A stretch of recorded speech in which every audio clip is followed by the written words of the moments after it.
Hi, welcome back. So this is great. This is the greatest thing in the world, and it's not working. Here we go.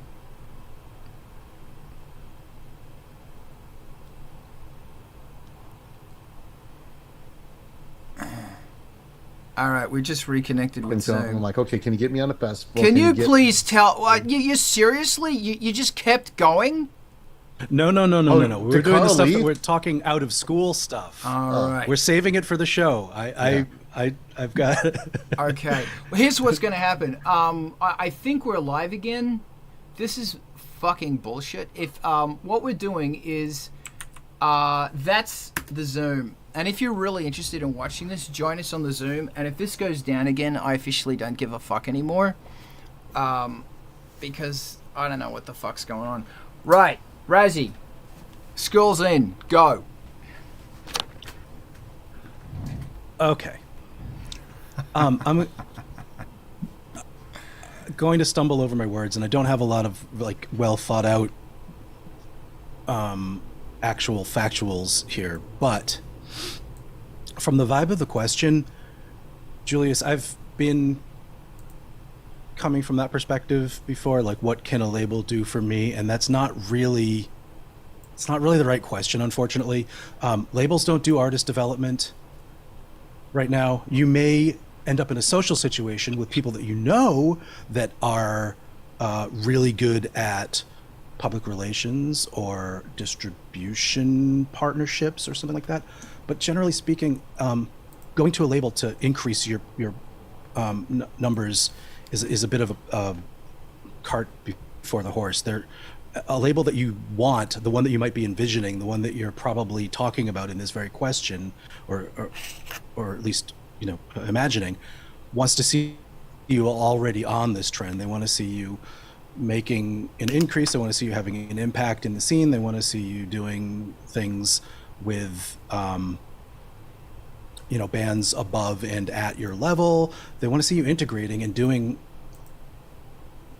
things that make waves. And ironically, that work is what obviates them. You won't need them by the time you're doing that, which is I think a little bit of maybe what Eric's going to talk about, and certainly some of what Carl has laid down with more specifics. You may get some prestige vibes from signing with the right label. Probably any label that you want to get some juice from isn't going to be jumping by sending them demos and DMs. It happens though, and those are certainly ways to forge relationships. But I think everybody might agree, and tell me if this is wrong, but personal relationships with people that are running the labels come before sending out demos.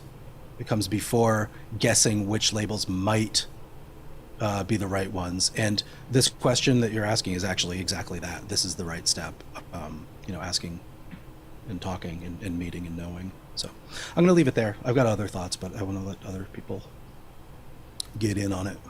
Awesome. Thank you, Rezzy. That was brilliant. Eric. Hey, thanks. I do think the labels are blocking Carl's internet for real. They don't want to be heard. I think you got to know what you're worth and what you're trying to get out of this. I mean, if you're having a conversation with anybody, whether you're trying to book gigs or you're trying to do a feature or collaboration, you got to know what you're worth and you got to know what you're bringing to the table. So what is the point of working with a label or any other person? Are you getting more exposure? Are you getting opportunities to play shows where you wouldn't normally get it in a festival? Are there other ways for you to get that? I recommend that everybody can afford $1 to $3 a day to promote an ad in some capacity for their band, and you're going to get a lot more value out of that anyway.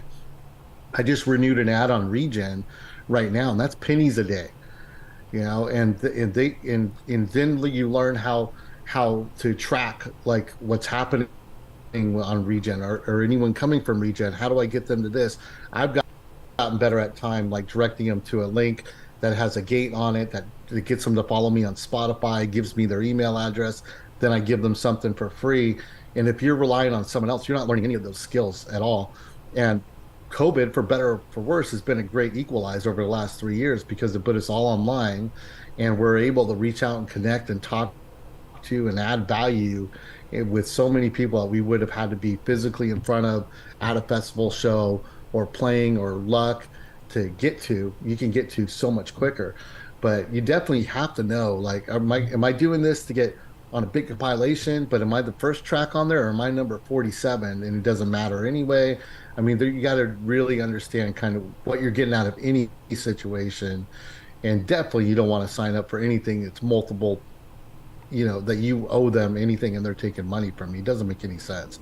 I've done a few one-off things where, hey, I get a release, they don't take a cut, or I may not be getting paid, I may not be getting a cut of that release on a few compilations here and there, because I knew I was getting exposure out of it and I was getting in front of a different set of fans.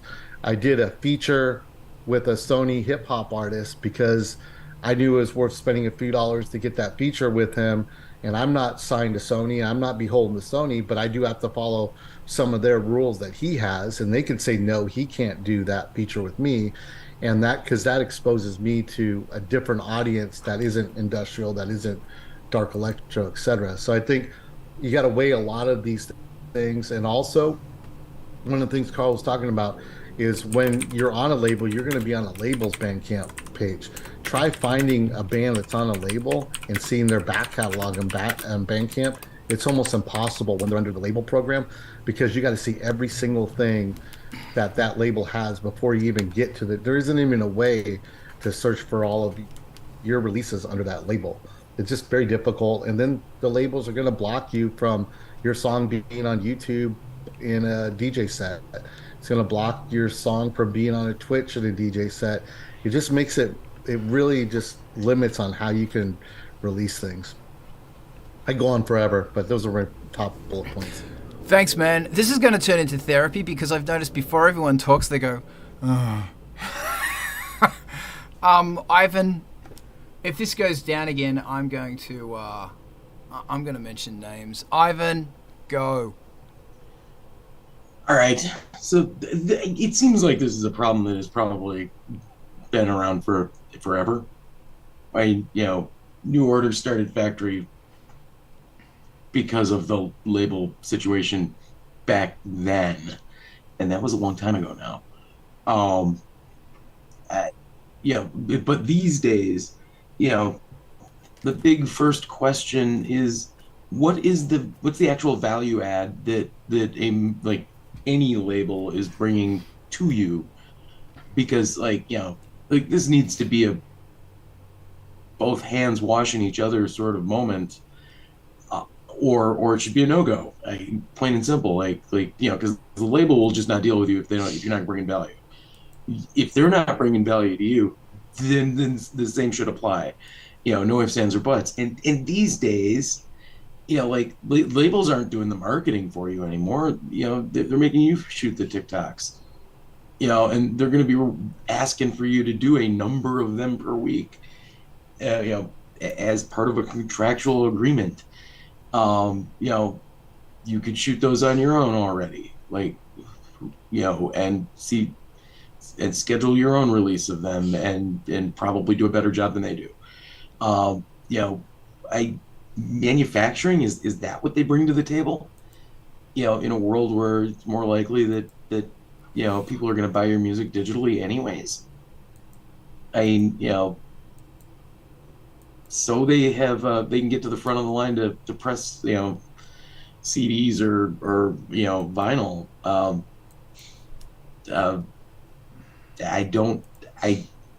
When you look at the numbers, I'm not sure if that's worth wait, or I'm not sure if it's worth giving up half of your revenue for. Are they providing any sort of A&R support these days? The answer is pretty close to no. It used to be that they did, a lot of A&R and, talent development. I'm just going to jump in really quickly. Everybody, please listen very carefully to what Ivan is saying, because I'm going to come back on this in a minute. Ivan, keep going. I fucking totally agree with what you're going. Keep going. And, the talent development side, if you're not already filling a stadium every time you go on tour, or every time you have a tour date, they don't want to deal with you. Like they're not going to help you out. So if you're not Taylor Swift, you're not going to get any talent development. Game over. A&R, that's down to project management these days. And I'm not sure if just doing project management is like, that's a problem that is quickly going to become cheaply solvable way outside of the need for Capitol Records or Sony or keep it industrial, project. Ivan. Keep it industrial. Yeah, or Project Records or anybody else.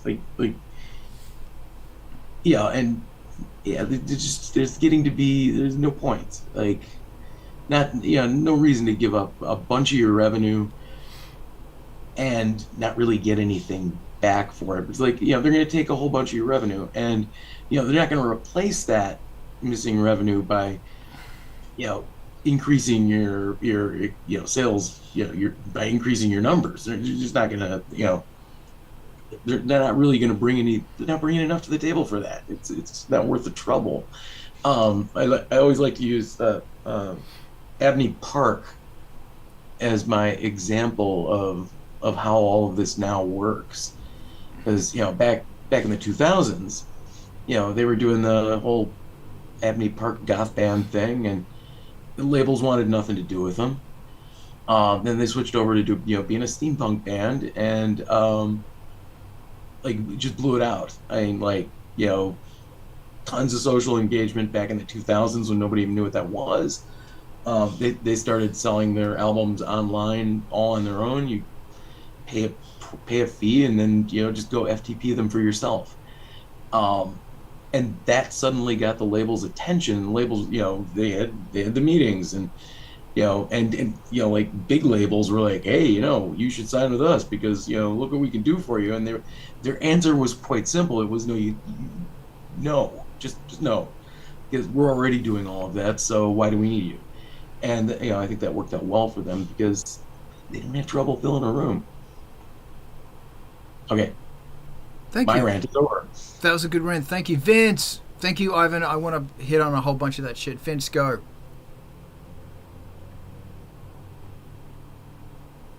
You're muted. Yeah, I got it. Here's the thing about a label. They're not looking to help you. If you're looking for a label, you're looking for someone to make money off of you. That just doesn't seem to make sense as a plan in any business, to seek out someone to take money from you or to provide something in exchange for a return when you're trying to make money off of your thing. When what you're working with is your intellectual property and should be your rights, it's not going to be once you start working with a label, at least part-time. And if you do take off and get real big, most likely the label is going to own all of your masters, because they're going to try to negotiate that out of you as soon as they realize you're popular. So even if you're small, they'll provide a little bit of things up front, tour support, maybe merchandise, but what are you really getting out of that? You're going to probably, if you make it according to their standards, you're losing probably all of your masters, at least that were created in the time you were with the label. And depending on how long they keep you, that could be a lot, especially considering what you're under contractual obligation to produce for them in that time frame. Because a label's not only going to give you a 5 to 7 years, they're going to give you a certain number of albums you have to produce in those number of years. So everything you produce, they own, if they decide to work that out with their lawyers and get you to do that. And it's real easy to fall into that. And I'm by no means saying just don't go to the label because they're going to steal everything from you. The problem is most of us don't know the legal jargon and the ways to navigate that stuff, and labels know that. So if you can figure that out, and manage to hold on to your shit, a label might be a good idea if you get real big. But If you're just trying to make music to make a little bit of money for yourself, maybe, or for the purpose of making music, if you value the music, don't sign with a label. That's how I feel about it. I looked into it a lot before I even started distributing my own music. Like I decided to not, because it all comes down to they'll give you this, but you have to generate this much return for them, or you're going to owe them the money you don't make on that return that's in the contract, or at the very least what they provided if they don't break even. So for every band that makes it on a label, there's 100 more that owe that label money. Thanks, man. Brilliant. Rez, go. If there is any amount of jargon involved, you need a lawyer on that. The things that you don't understand can be explained to you, and that's essential. And I've never been affiliated with a label that had an advance to worry about recouping, thus owing anything. So I'm not sure that happens so much in the goth industrial underground scene, but hey, maybe it does. I'd also want to stipulate that not all of people who are trying to run a label, Carl, you alluded to this, are in it for just the money and are evil. And the two relationships I've had gotten signed were the opposite of that, definitely the antithesis. One of them was just a social arrangement among friends with the legal trappings, and the other one was signing a contract, and it didn't work out in the end, very unfortunately. But both of them were fostered and fomented by social connections, by people who believed in the music and knew me, and we had a rapport already. Things that traditionally we're talking about here that a label used to do and that major labels do don't really apply so much. I mean, we're talking A&R is out because we do our own music and write our own songs. Recording advances are out because most of them don't have that kind of budget, and we do so much of our own work in our own studios. And mixes are done on an ad hoc and trade relationship to some extent. The small marketing budgets that labels might have offered for just the release week push, there might be some value in that, especially if you found somebody to have a relationship with that's in the channels that you want to reach. Okay, there's a small benefit. And then like in DJ pools and playlisting and Instagram collaborations and stuff, maybe there's something there, but you'll know it. You'll know that that's the relationship you want. And then distro and accounting, like those kinds of things, are not really useful functions of a label anymore. So what are we looking for? We're looking for somebody that we can work with. Julia's probably looking for somebody who's got higher reach and profile and connections than you currently have at the moment. But I'm going to go back to saying, if it's worth giving them a piece of your money, your income, then it's worth building your own income and doing the work that they're going to be looking for anyway. Awesomeness. I'm just going to hold my thoughts. Disraeli, welcome. I'm going to throw it to you. I'm thinking about what Raj just said. It really depends on what you're trying to do. If you want to be a huge star and you want to get these big budgets for release week, and you don't have that kind of money or the ability to get that kind of money, then you might have to go that route. But labels don't do what they were doing 10 even or 20 years ago. They don't do A&R. You have to do a lot of that yourself.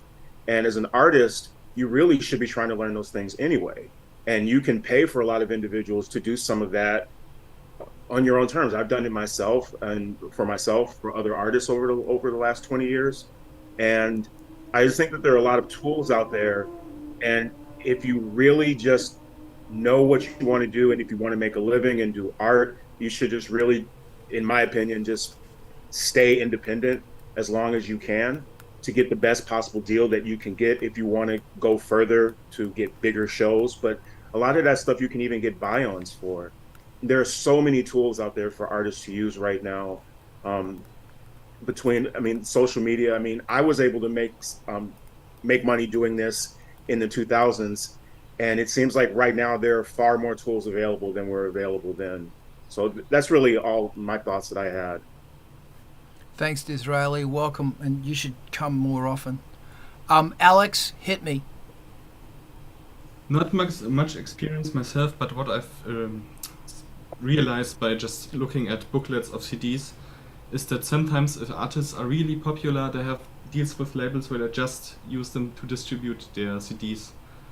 But other than that, I think there's probably not much reason to join a label. Unless it's like a really, really, really popular one, but then even though you have to see, I guess. But as I said, no, not much personal experience. Awesome. Ivan, you're up. I'm going after you, Rizzy, no matter what happens. Okay. Rezo made a good point, especially on the like on the connections, on knowing people.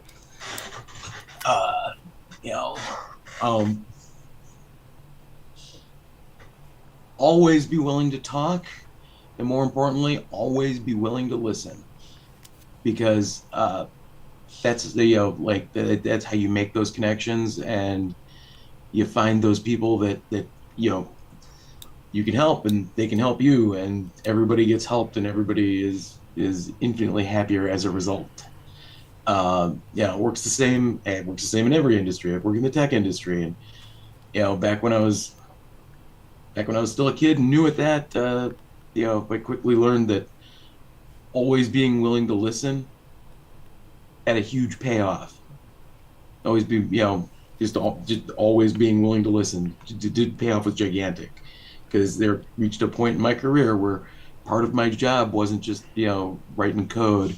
Part of my job became knowing who to call and being able to just pick up the phone and make a call to the person that was needed right now. And having connections made the difference.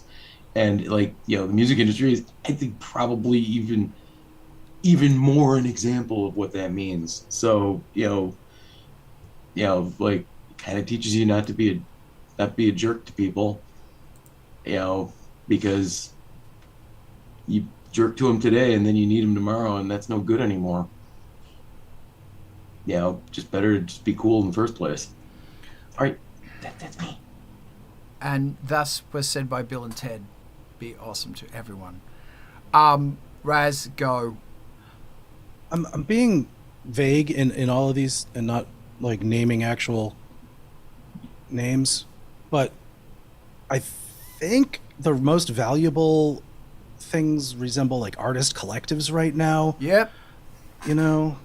It's I've seen it. I don't know how far you can go if you're ambitious and want to do year over year growth as a money-making venture, but as far as fulfillment and creativity, some of the coalescing types of music still, they do cassette comps and vinyl releases and show bills with each other, and they do weird ass fucking music that nobody listens to, and it's amazing, and the house concerts are good, and the tours are frequent, and the satisfaction and fulfillment are, from what I hear, I kind of want to get a piece of this, really it's an alternative view of what they're doing. And truly, Eric and Carl, I'm watching you guys run labels. You're doing that. You are running a label. You're doing a label of one band or a few projects, and it's all of the business of doing that, and it can be done.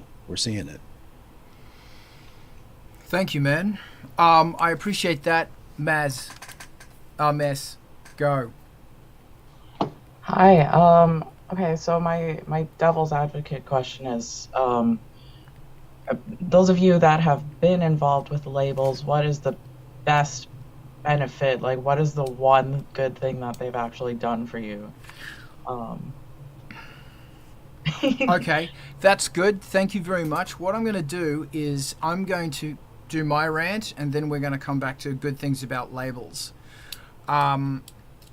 Okay.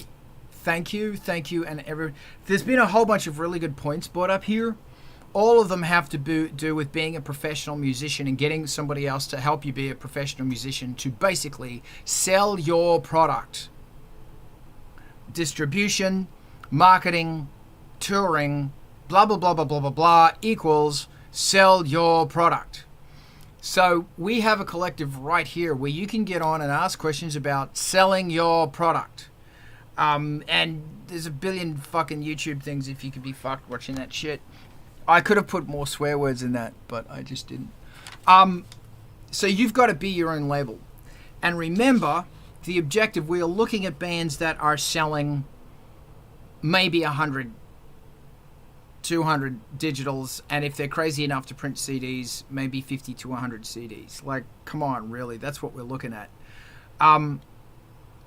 Listen to everything that's going on here, and as it's been said, you have to learn how to do that yourself. You can't run a shop and expect for just to pull in salespeople. Yeah, sure, pull in salespeople, but you have to be able to sell your shit. Fucking period. It comes with the turf. And if you say, I don't want to be a sellout, then I'm going to come to your house and I'm going to kick you in the nutsack as hard as I fucking can.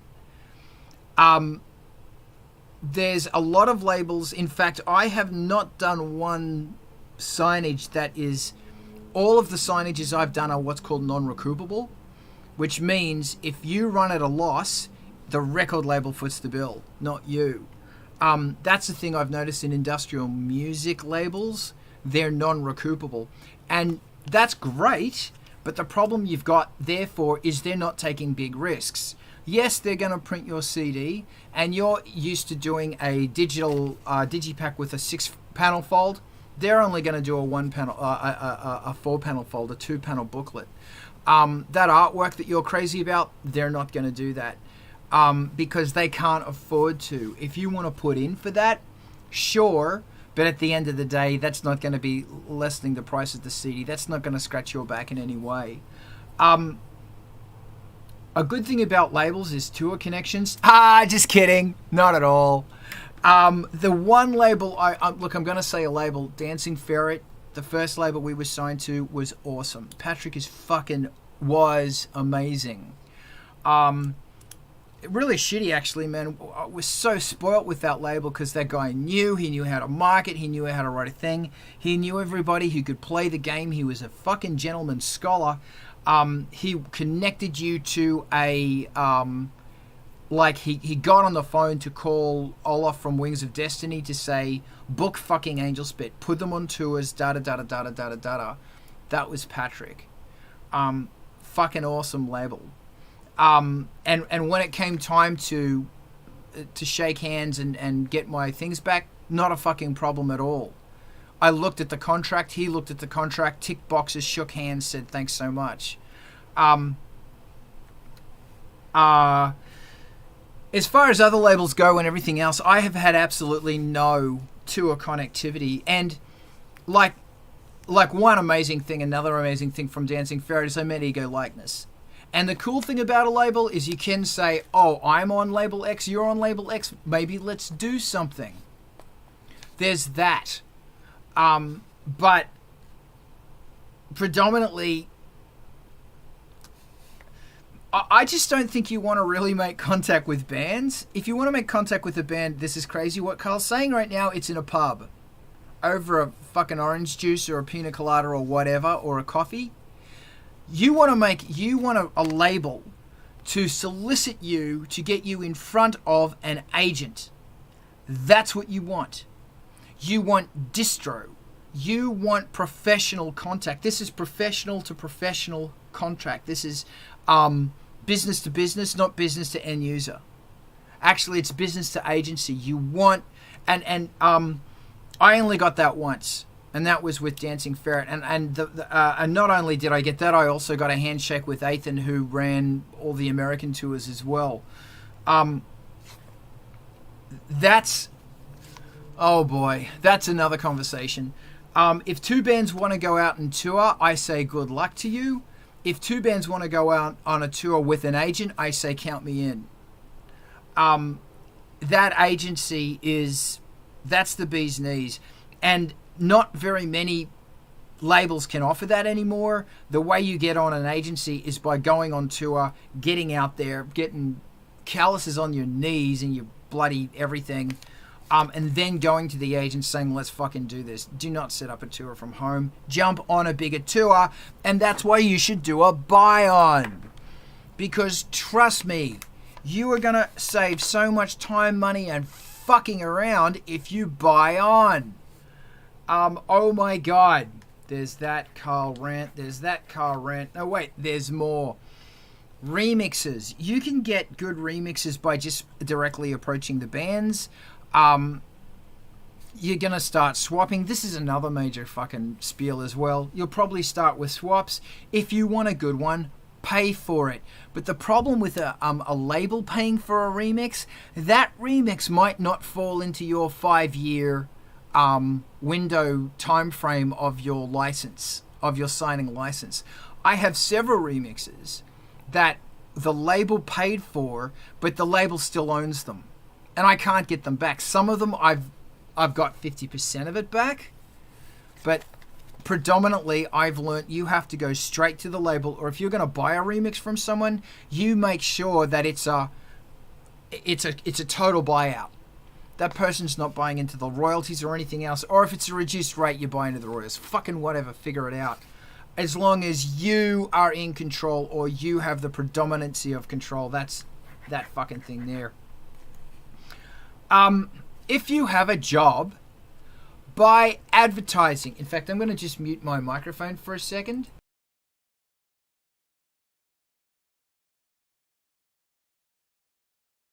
Okay, my mic's back on, so everybody at home didn't hear that from Carl.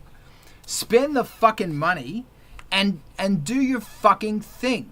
Don't bitch to me that, just fucking if you've got a fucking job, fork out the cash, you bastard. Fucking do it. Jesus Christ, is there something better to spend the money on? Buy onto tours, I just mentioned. I love this. I just shoot my mouth off all the time. Buy remixes. Buy a fucking remix. Hire a consultant. Better yet, find somebody who is extremely knowledgeable in music, who you think is a god in flesh, and take that consultant god to a Vietnamese restaurant every couple of Saturdays, buy them fucking food and pick their fucking brains, and then drive them around to clubs and shit because they can't get around LA. And if you don't have somebody amazing like that, thanks Disraeli, fucking come here and look at all this fucking grey matter. Pick this goddamn grey matter. Because someone's going to go, nah, fuck that, don't do it. And somebody else is going to say, well, actually, yeah, you could do it. Chris from fucking Icon gave me the best advice when I first started ANGELSPIT. And he said, first, don't be a dick. I didn't follow that one. And secondly, he said the thing about a label is everybody complains and bitches about how labels use them. Use the fucking label. Use them. Because you know the whole thing about the squeaky wheel gets the oil or the lubricant. It's the same with the label. If you're fucking calling them every couple of weeks going, where is my, what's going on, I want a tour, blah, blah, blah, blah, blah, set it up, they will fucking respond. Remember, these people are charging you premium for service, so fucking utilize them. Yeah, I said the whole thing about labels making connections, man. The amount of fucking times, man. Like, but, yeah, and then I do want to then say something briefly about labels, because I don't want to villainize them too much, because I run a label, and the reason I don't run a label with money is because I can't. I'll get to it. Vinyl compilations. If you got 10 bands, and those 10 bands started with those 10 bands put in $200, you could get about 200 records, and then each band gets 20 records and they can sell them. Just saying. And in doing so, those bands, when they sell a copy, they're actually promoting 9 other bands as well.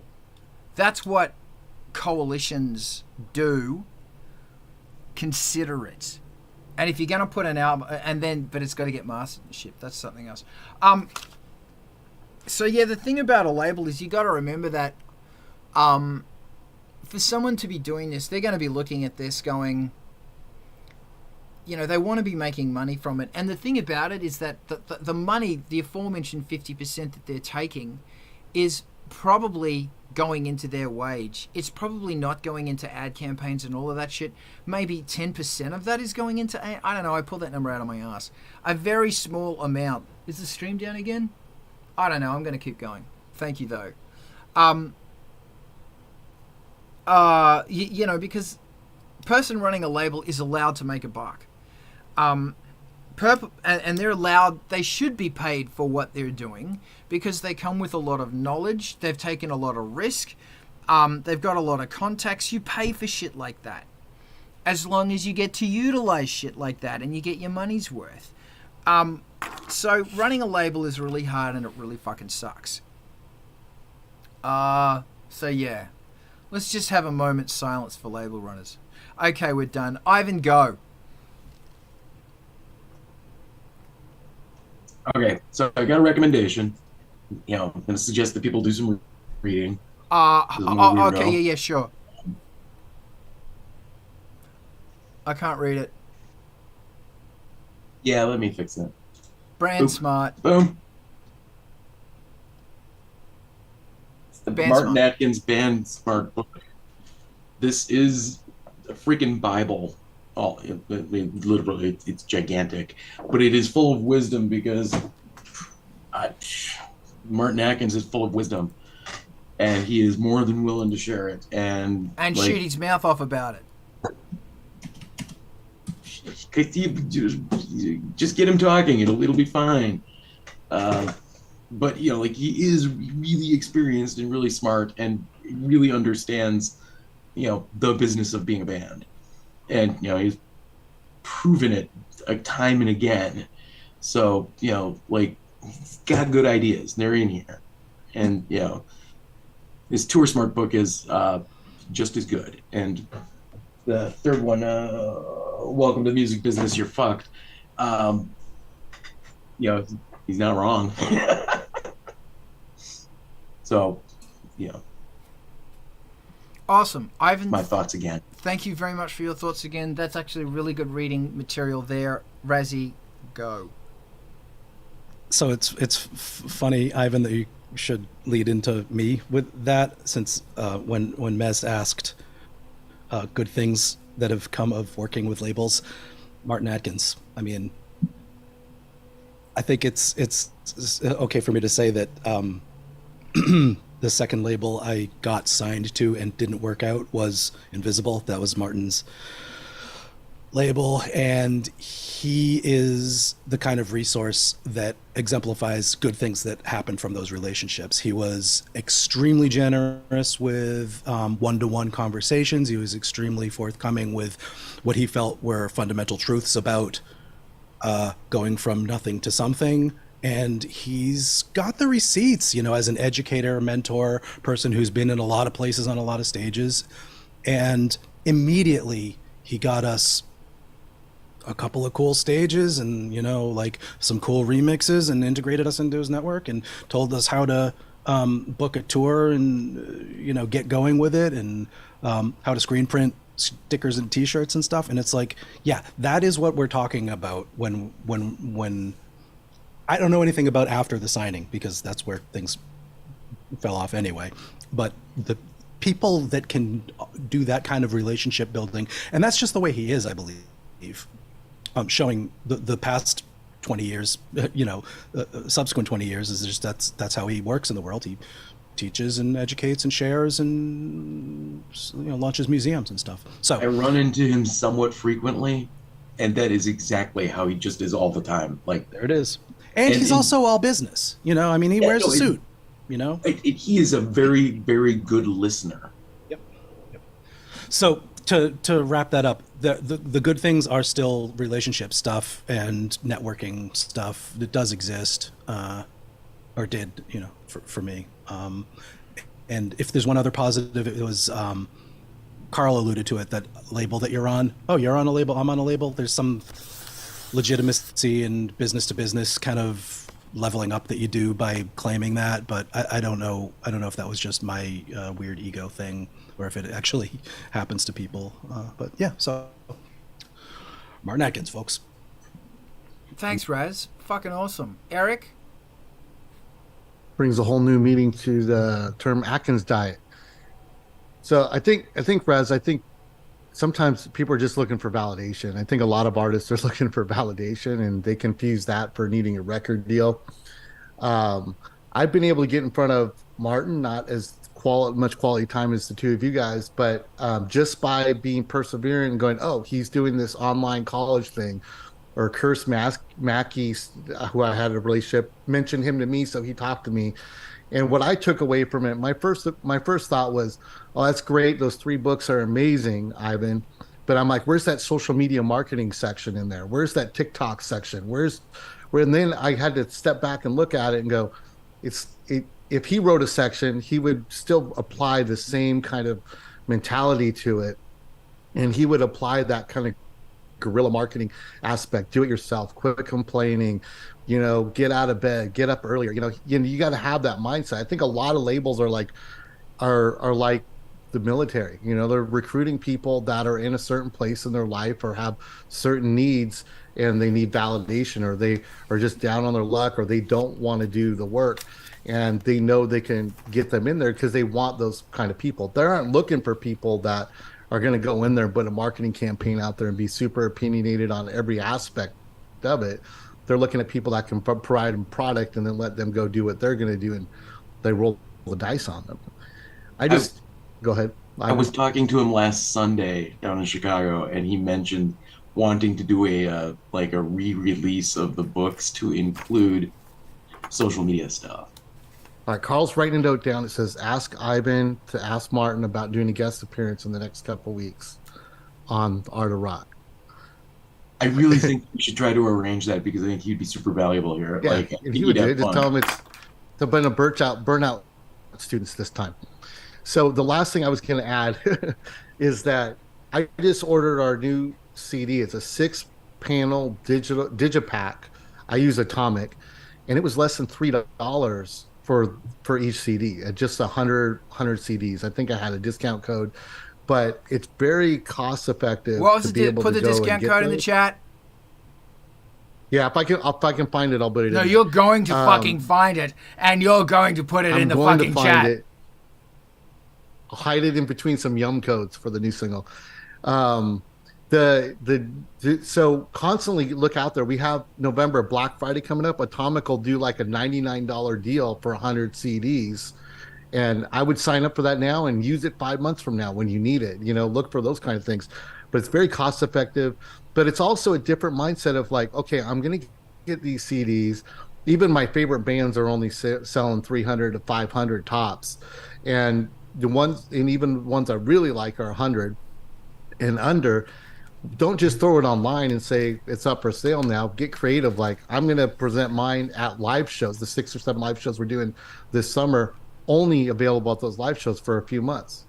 It's going to have a different listing on. It's going to have different tracks on there that only are available on that CD. And sometimes the remixers get upset with that because they're ones only on the CD, but sometimes they like that.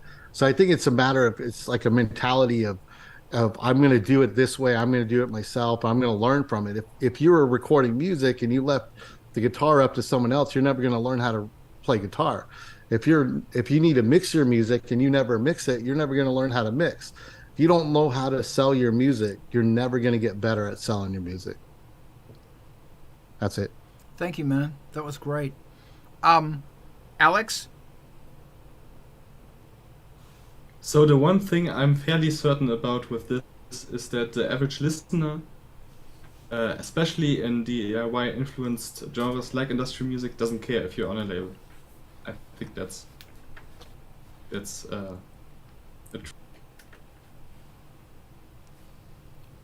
Okay, cool. Wow.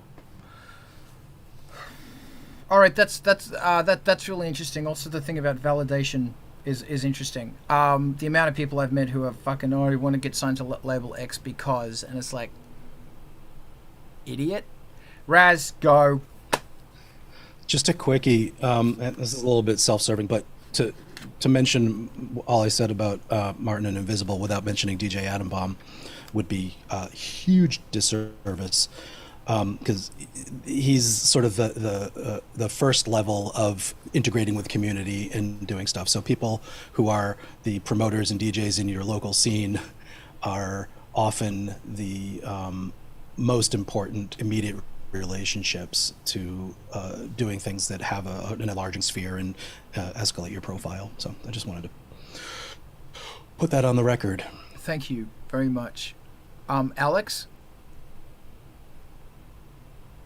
So then, coming from that, how do I establish a relationship maybe with my local goth industrial DJ? For example, there's this goth night every other week here in my town. I probably shouldn't come to him when he's like right at the job. Should I email him? Should I wait till his shift is done? What's the best way to establish a connection? Buy him a drink.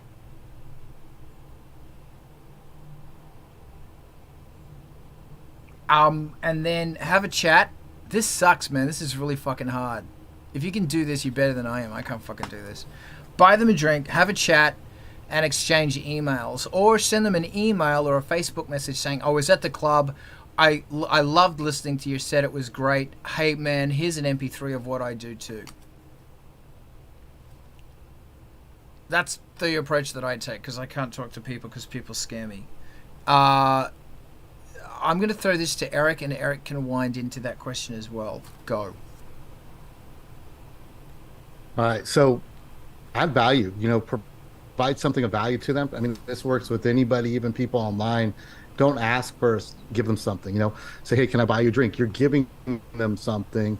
Now, mentally, they feel like they owe you sometimes, but there's tricks to it. But without being tricky, you're just adding value. You're not asking for something. You're not the guy that walks up and go, hey, play my music, or the asshole that says, why aren't you playing my music? That's what they get a lot. And a lot of these DJs, whether they're online or in your local club, and you need to be a part of the local scene. That's key. It was true 20 years ago. It's still true today. And that's on you to make that happen. Go to the shows, go to the clubs, be supportive. You have to support the scene that you want support from. And you got to look at ways to do that, ways to stand out. And a lot of times just being positive and being present is all you have to do to stand out above the rest of the crowd and other people that aren't doing it right. But these guys put a lot of effort into their sets. They plan their sets. They're really good at what they do. They put lots of years behind it. They're posting them online, and they're getting 1,000 requests in their inbox and in their messenger, and they're all like not personalized, not specific, just cut and paste, play my music. Sometimes it's not even specific to their show. It doesn't even make sense. But find a way to, like, when I go out before a single, I'll go out to 50 DJs on Twitch, Twitch and on Messenger, like on Thursday, day before I'm releasing, and I'll send them a note. I'll say, hey, like the last show, and I got to do the effort. You got to be in the show and go, I really like this part when this happened, or hey, I noticed you played this band. I really like this band. Where'd you get that from? Make it make it count. Make it specific. Those are the things that are going to stand out and count to them. And that's the same whether it's in person or online. And you may be more comfortable online, but that will help get your music played more. It'll help grow the crowd. It'll help get people to the shows. It'll help, it just grows from there. But you're also learning a skill that's going to help you sell yourself, that in turn sells your music as well. Yeah, man, for sure. Carl. Eric? I'm sorry, Razzie blew my mind. Alex, and to answer your question, I'm going to say I would be remiss in not mentioning in my early ladder climbing DJ Chris from Man Ray. And as an early supporter and extremely generous person, here's what you do.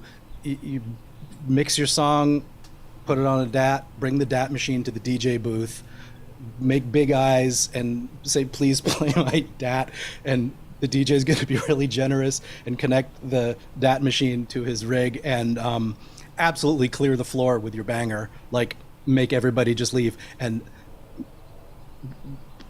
what an amazing guy, like, to let us do that a couple of times early on. You took your DAT to a club? 1992, babe. That was normal back then. Why am I not It's a surprised thing. It by happened. that? So I don't know. I think DJ Chris just was an extremely cool and a great attitude. He's a musician, and also, you know, his nights at Man Ray have been legendary for decades, and now back at it. But the beginning of that, Alex, to answer it a little bit more seriously, was I started that relationship by going to his shows. His band Figures on a Beach was signed to a major, but they were still playing local Boston gigs, and I was a huge fan, and I went to their shows, and I got VIP'd and, you know, backstage and met the band and stuff. It was like, you know, as a 17-year-old maybe, or 19, I was starstruck and psyched to participate at that level. And I just, you know, I don't think I knew he was a DJ there at the time, but that relationship from the smaller clubs to the bigger ones, and where the local scene coalesced, and being there and doing the things that you do at the nightclubs in the underground scene, whether it's the you know, biggest club or smallest club, just, it's a pathway. It's I can't believe I'm the most antisocial, don't go places kind of person now in my life, where things have gone. But looking back on these things, I'm actually having you know, a lot of affection for how it went, and it didn't seem like rocket science at the time, and it didn't seem challenging at the time, to the extent that going to these places and doing these things felt like a positive social engagement, and also in line with things that I wanted to do creatively. So hopefully that applies still. Awesome. Thank you, man. Disraeli. Yeah, so kind of like in tying that into the label conversation, I worked with a lot of artists, and that kind of thing, understanding, like, I have to contact DJs, I have to contact agents, I have to, just everything that we've been talking about, that can be very overwhelming to someone that just wants to sing or just wants to play their synthesizers and just wants to be in a band.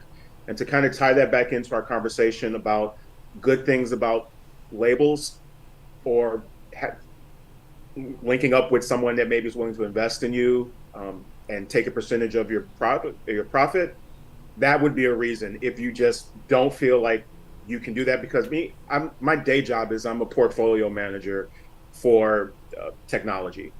And when I look at the planning that I put forth for a project that I'm about to release right now, there are people that make $100 an hour doing that type of work, putting together project plans. And like you, Carl, I've talked to you spreadsheet upon spreadsheet upon spreadsheet and lists of all of your stuff. Some people just might not be up to the task of doing that, and then they'll release music, and it's not going to reach the audience that they want to get to, because not everyone's up for that. And that's what I found. Like, a lot of people, unless they've got someone in their life that can do that for them, or that's really close that they trust, that's going to be a challenge for them. And I'm just being really straightforward on that. That would be something to think about if you were trying to go I'm going to get in funding, or I'm going to get a label or not. Thank you. I think, sure, yeah. I think that, like, part of the thing about Long Way to the Top, if you want to rock and roll, or, you know, it's really hard to stay afloat if you want to rock and roll. I don't even think there is a top. Anyway,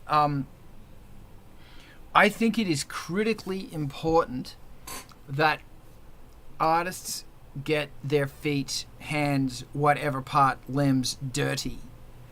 For me, it is excessively difficult talking to people about going up to somebody and talking to them about push. It is really hard for me to do social media stuff. It's hard. There's all of this stuff that it's very, very hard for me to do. And then there's all this other stuff that's very, very easy for me to do. Believe it or not, for me, the marketing is really hard. It's hard to do that. It's hard to go, I'm going to use my face as a product selling thing. That's really fucking hard for me. But I have to do it. Like now, at the moment, I'm plugging the shit out of the internet with my fucking goofy face on it, trying to sell my fucking album, and that's super hard. And I guess that sure, there are there comes a point where you've got to say you got to try. And it's really interesting. Like, okay, slight rant.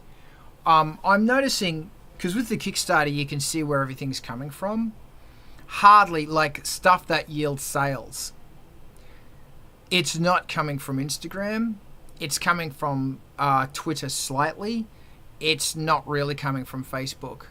It's coming from previous Kickstarters. It's coming from Bandcamp. And it's because, in Bandcamp you can send out your community messages. Our previous Kickstarters, Bandcamp, and my newsletter mailouts, because they are vehicles where people want to buy shit. That's where you go to buy stuff. Reminding people that you exist and that you have clout and you're a vibrant thing, it's important. And that's what, social media, etc. is for. It's interesting that I don't see... Kickstarter is telling me that the analytics of Kickstarter are saying it's not coming from those places. Although... the hack on ANGELSPIT'S Facebook has been quite devastating, because there is a hole there, and I can't really... I went from 40,000 to 400, and I can't really gauge, because it's saying, it's not coming from Facebook because you don't really have a Facebook anymore. There was a point to me saying that, and I don't remember what that is now. I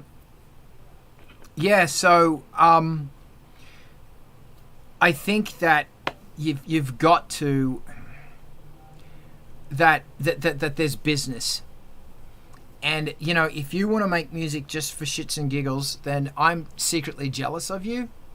I think one of my best friends, who's one of the most brilliant musicians I've ever worked for, he doesn't give a shit. He just wants to make music. That motherfucker should be a household name, but he doesn't care, and good on him. So I'm not going to go into a spiel with that person about, you have to market yourself. But when somebody really wants to have a go at it, I think it's really important to learn this stuff, and it's really important to engage in this stuff to the best of your ability. And in some things you're going to rock, in other things you're not going to rock. And sure, man, in those areas where you're not too good at it, you get someone else to do it. Definitely. But you need to see, your band's a business. Hold on, I've got a cat. And part of the thing about getting my cat. Part of the thing about that business is you need to know your market. You need to know your audience. And that comes with marketing, shaking hands, doing gigs, all of that shit. Because they're going to shape your sound. And there's going to be, love you, Diana. There's going to be a time where in your band, you're going to want to say, shit ain't working, do we need to change course a bit? And if you are familiar with your hashtag similar band sounds like the you that your band, that people think your band is, as opposed to the you that your band actually is, you may need to sway towards the audience sometimes. And it might not be the whole album. It might be just those 4 hit tracks. Blah, blah, blah, blah, blah. There you go. Eric? But I will say, if you sit me at across the fucking table from you at Vietnamese, I'm going to kick your fucking ass. I'm going to have a piece of you. Because you're fucking doing it. Because this Musselman beef is fucking awesome. Eric, go. I'm lucky. I married a Vietnamese woman and have Vietnamese food quite often. I hear you. So your life must be one continuous music marketing thing. Because the thing about Vietnamese food for me, it's like, right, let's do this. Well, I was just literally having the conversation with my wife saying, this band is coming in town next week. I'm going to take them to go get dim sum, because that's not what most people take them. They go take them to get a hamburger at McDonald's or a piece of pizza. And I'm going to take them, make a memory they won't forget. Get a hold of their rider and make sure you know ahead of time that they're vegetarian, da-da-da-da-da. That's true. Go. Yeah, dim sum's tough if they don't eat pork. You mentioned active listener when you were talking about Kickstarter. I think it's very important, to understand who your audience is and who you're targeting, especially if you do start you're always advertising and marketing, whether you're paying for it or not. But someone that's going to come to Kickstarter is an active listener. Someone that comes to Bandcamp is an active listener. There's somebody who's not being fed a playlist or whatever, they're not, someone else isn't determining what they listen to. They're going there for a reason. They're curating music, and they may curate reasons for their own playlists or their own thing. Maybe it's for when they're exercising, maybe it's in the background when they're working, maybe it's in the car, maybe it's whatever. So know that is what your audience is coming there for. So when you talk to your people through the email list, which a lot of people don't use that email list on Bandcamp for some reason, but target them as active listeners, somebody that is actively going to participate in what they listen to. Those are people that are more likely going to come to a show. They're more likely going to buy your merch. They're more likely going to be return customers. Now, if you go to Spotify, that's a passive listener. That's someone who just logs in and says, feed me my release radar or whatever. So our job is to approach that differently and know that is your audience and how you get in front of them. So if you start getting into ads and stuff, what I see a lot of people do in my limited experience is they'll make an active ad for passive listeners, like on Facebook or something. But also there's different types of levels of fans. So there's fans that have never heard of your band. There are fans that have heard of your band. There are fans that have heard of your band and can name a song and some other stuff. So if you create advertisements for the bands that have heard you, and you marketing and you're creating album covers and t-shirts and all this stuff that does helps get advertised for the bands, that people that only know who you are, you're not going to attract new fans. So I think it's very important to understand kind of who your audience is, how to cater to them, how to get more of the audience you want. Carl, I'll go to you. Thank you, Eric. It's actually that's a good point. And the thing about throwing the net beyond your fan base, research bands that are similar to you, but a level higher. And when you do an ad campaign, attack those bands. So don't say bands that like ANGELSPIT'S, say bands that like Skinny Puppy, Front 242. Specifically hit those bands. So instead of hitting a market this size, you're hitting a market this size. So much shit I want to talk about right now. But yeah, that's really true. And the funny thing about it is that, so many of those people are the same people, but there's just a thing about it, man.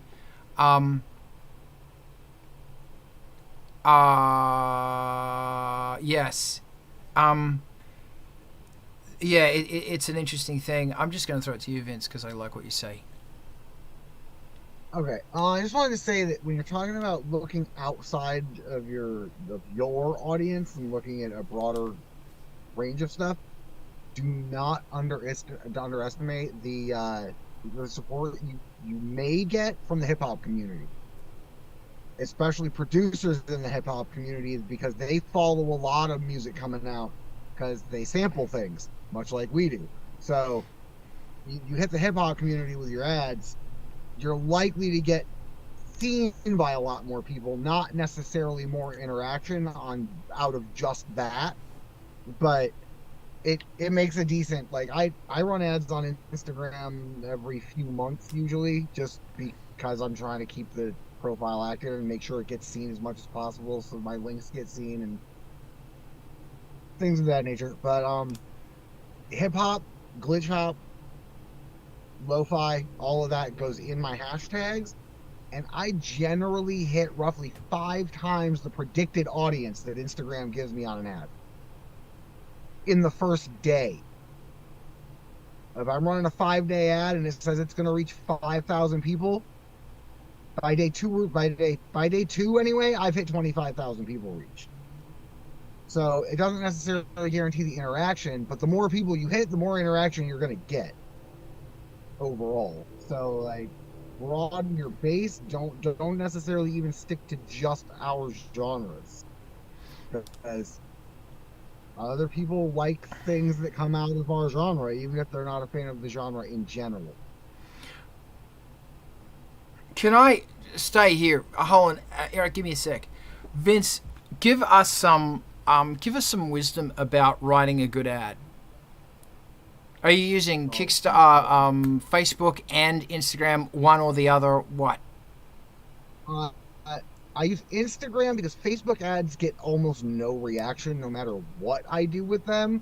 Like, when I first started the Facebook page, I ran like 2 ads, and they did real good. And I tried to run a 3rd ad later with slightly adjusted parameters based on the fact that it was a couple years after that. And so, like, trends were a little different. So I looked up things to find out what I needed to change in my hashtags and what I needed to be who I should be looking at for an audience right then. So I changed a couple of little things there, and then I ran that. And, like, as it is, Facebook without running ads, I'm lucky if my posts are seen by 3 people, and I have almost 900 followers on Facebook for the music page. Okay, did Facebook change a whole bunch of the ad? Because I used to go in there, and it was so easy to say people who like ANGELSPIT'S, Skinny Puppy, this, and Pelengalen boots. Like, you can't do that anymore. See, I don't know, because I haven't used Facebook in probably 5 years directly to run an ad. I use Instagram for the ad setup, but then I also, on Instagram, there's a little box or a little ticker you can check off that will also run the ad on Facebook. Yeah. So I do it that way, but then Facebook still doesn't get that. It doesn't get the attention Instagram does. Okay, can I now? I don't know why. I think it's because Facebook has the Facebook specific algorithm, I think, hides more things that are not high paid advertisements than Instagram does. Okay. I usually don't spend more than $10 running an ad. All right. So can you, with your ads, are you, what are you marketing? Is it a link? Is it come and see me? Is it buy my shit? Listen to my shit. What is it? And what's the click-through response? What's the yield rate? I would have to, hold on, let me pull this up and I'll see what I've got on my last ad for the analytics from Instagram. And so the question on that last ad, what were you selling? Yeah, I'm working on figuring that out. It depends on what I see my page doing. If I've been losing followers consistently, I'll put up a less paid ad, like, you know, rather than spending $10 on it, I'll only throw 2 to 5 into it and try to gain some followers back out of it. But I don't really like spending money to gain followers, because you end up with a lot of followers that are not necessarily really that interested. They're just clicking the follow button. Like, they like looking at your pictures. They don't give a shit about what you're actually doing. So I try to avoid that as much as possible. Usually it's a link to either my link tree and the text in the ad, or text on the image will say to, you know, what's available there with the whole gambit of things. Or I'll run them for Bandcamp more often than not, because that's where I tend to make the most money the fastest off of anything. Yeah. So when I release new things, I run a Bandcamp ad. If it's not new things, it's usually the whole ad. I ran one recently for my Patreon, but that got me nowhere on the Patreon. It got seen by a lot of people, but All right. not a lot of, I don't know how much of the click-through information is actually available for you to see through Instagram, though. All right. What I'm going to do is, I think that this is a topic for another time, because this is a big one. Like, part of the whole thing about, oh, fuck label, don't get a label, is that there is an alternative to promotion, which is buying goddamn ads.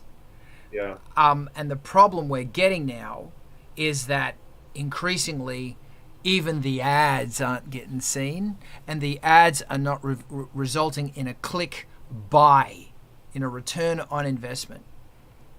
So while you're looking at that, I'm going to throw it to Eric, and then wave to me when you got some information. I'll throw it back to you. Eric, go. Thank you, Vince. You're a legend. Yeah, let's talk about this subject, deep dive into it one of these days. I'd love to talk about it more. So I get a ton of response from Facebook. It's the best response I get is from Facebook, but it didn't start off that way. It took a long time to get there. Facebook has de-emphasized music. TikTok in April this year de-emphasized music as well.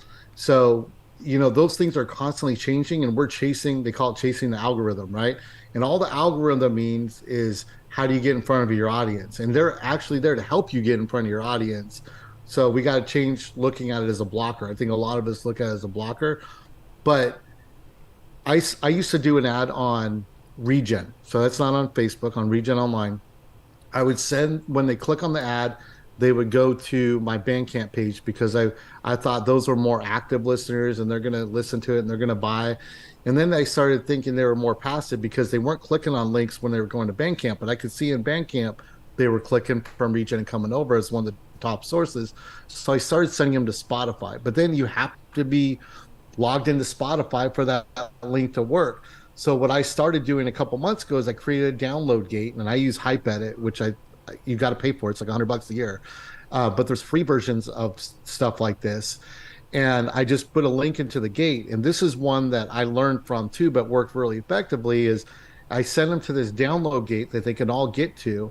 And I put Spotify at the top, because that's what I want them to do. I want them to follow me on Spotify. And I can either just stop there and I got a follower, or I can point them to a playlist and have them go to my playlist that has my songs in it, and then they get stuck in my playlist. A lot of people are doing Facebook ads that send them to one song on their Spotify playlist, and then Spotify decides the song they're going to listen to next, and it's never your song. It's going to be Three Teeth or Nine Nails instead. But you also can do specific countries. There's countries to avoid, and you got to learn that over time to get quality clicks.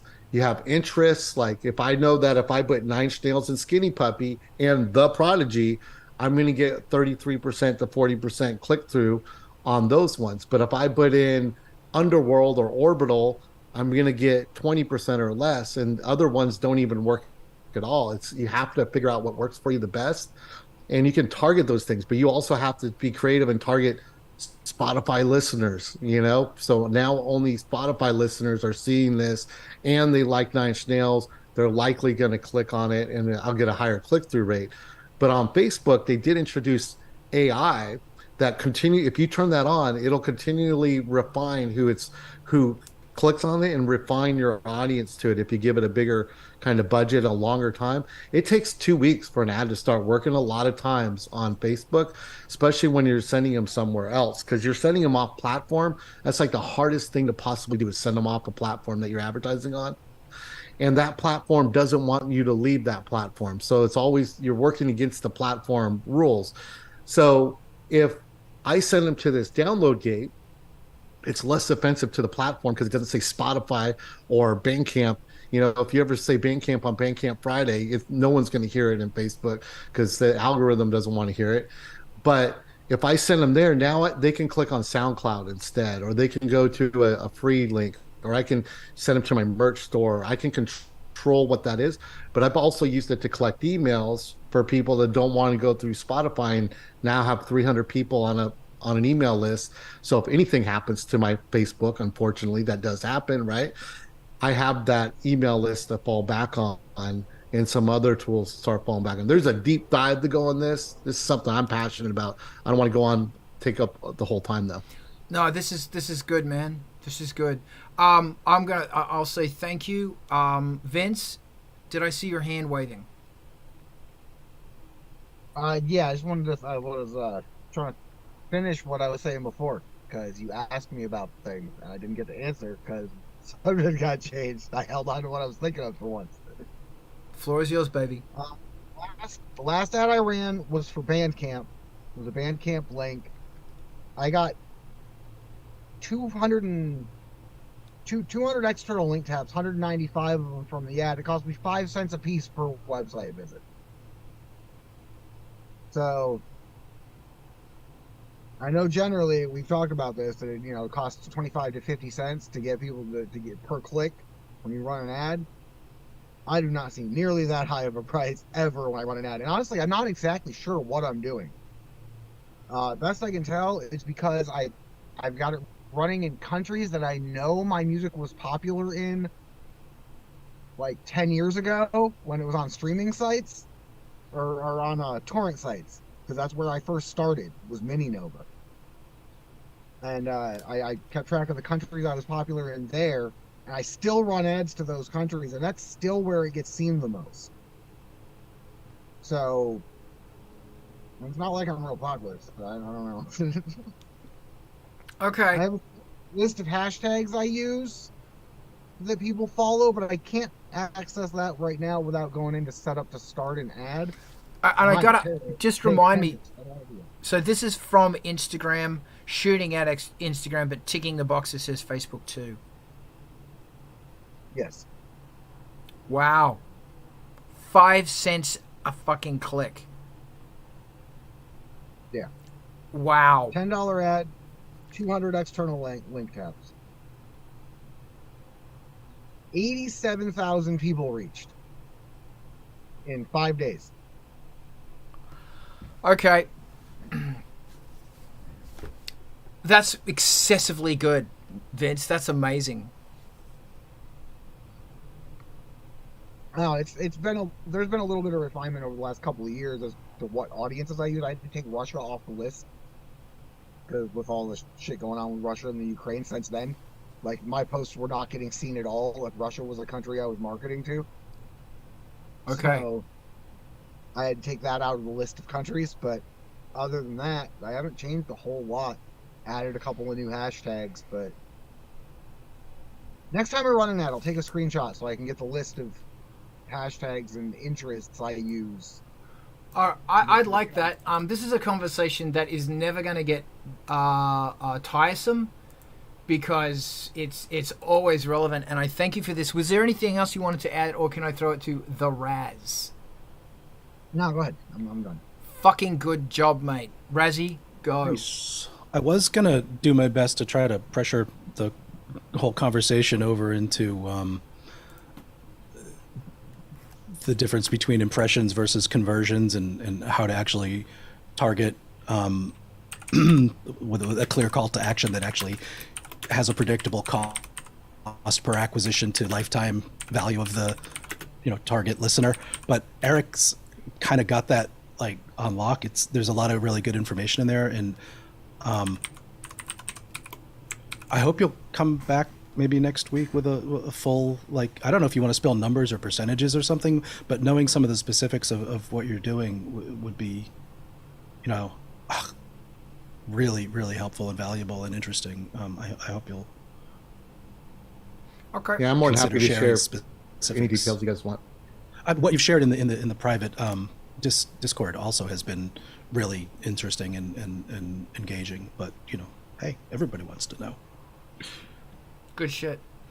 We're gonna put a nail in that, or whatever the word is, and call that a date, because that's something that's very relevant. Thank you both. Thank you everybody for doing this.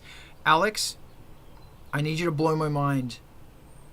I would expand on that with a question, but we could just call it a day also.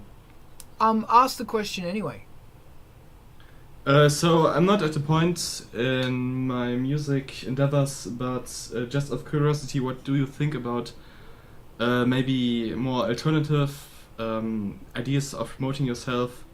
Like, for example, putting your own music on piracy websites? Or maybe mailing your CDs and digital download codes to maybe YouTubers who review alternative music, or maybe influencers, TikTokers, whatever. Something like that. That would be my question. Thank you. I'm just looking at the time. We have about 20 minutes left, and a can of worms has been opened. But Razzie, the floor is yours, and you may. Yeah, I was proceed. gonna maybe propose something that we could wrap up in 10 minutes, and maybe less, if you want a subject changer. Yes, sure. What have you been using as your reference tracks, your favorite things to put up against the mix you're working on, or the mastering that you're working on, or the songwriting that you're doing at the moment? I'll start by saying Violator has always been my go-to, and it's increasingly irrelevant as far as the density and volume and mastering style goes, but I still go to it. Awesome. Hold on. What I want to do is, this is great. I love it. Vince, did you want to throw in quickly about the previous? Yes. The piracy sites, like torrent sites, work out great. The problem there is your analytics are a little shoddy usually for who's getting what and where. Like you get vague definitions sometimes of like a territory where it is, like Southern Asia rather than specific countries, and it's good for exposure. And really, it doesn't matter where you are with your music. If you're supplying it, and so they can't bitch at you for it being there because it's your material and you own it, and you think it'll maybe get to somebody, which, considering torrent sites operate worldwide and everything is free, someone's going to download it.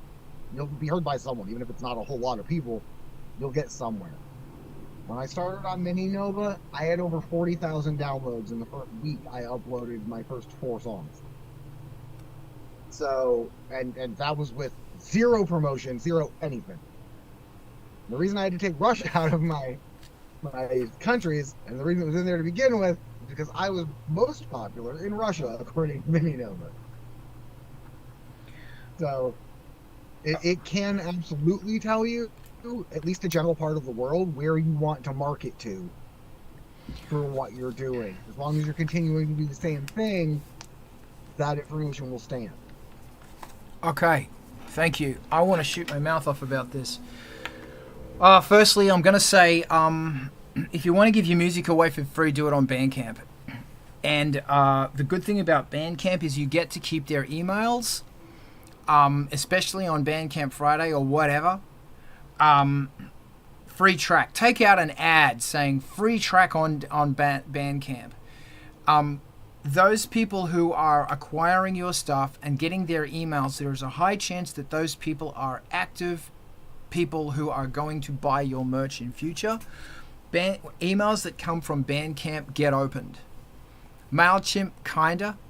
Bands in Town, kinda. But Bandcamp get opened. So if you have a spiel in there, they're going to read it. They go to Bandcamp to buy and acquire music. So it's the simplest, freest thing in the world. Put it across all your social media saying, I'm giving this thing for free. It's free, free, free. And when they get there, all they have to do is put in their email. And that's it. And you've just made, for free, you have made a customer. 2, my experience with privacy websites, the trick I found is that whenever something got uploaded, I would always put a text document that had a discount voucher to the merch shop. So you could open the text and it would say more free stuff here, and there was a 10% off voucher. So they would buy a t-shirt. Do you want to guess how many of those? And AngelSpit last count had a lot. a lot of downloads. 7 figures worth of downloads. Would you like to guess how many of those merch voucher cards got used? None. Not one. And it's interesting that when people would come to shows and they downloaded the music for free, they would never buy merch. Or very rarely would they buy merch. And t-shirts, they would not buy a CD. And if anything, they'd buy a t-shirt. And I mean rarely. Because in the early 2000s, that's how Angel Spit got known. It was also that sort of thing. It seems to be people that are... This is a generalization, but I have... And, you know, hey, man, it's a great way to get out there. You might want to do an EP or something that is specifically free. You send it to piracy sites. Hell, instead of everybody fucking putting out $200 each to get a cool piece of vinyl so that they can sell it to 200 people and not make any money, how about you put together a zip file and upload it to a piracy website with exclusive mixes? And that comes across really nicely as well. And in there's also a link to the Hear All This Shit Anyway on the Industrial Incision playlist. I was thinking before it got mentioned that how some people have a military mindset to their music, as in they need to be told what to do. Other people have a mercenary mindset to their music. Other people have a pirate mindset to music. And you can figure out what that means, and you can figure out what you are, and you can figure out what you can, how you can advantage from those other things that are bullshit, and I just made them up. I'm going to shut up now with about 10 minutes to go. I do want to talk about mastering, though. But, Alex, I see your hand.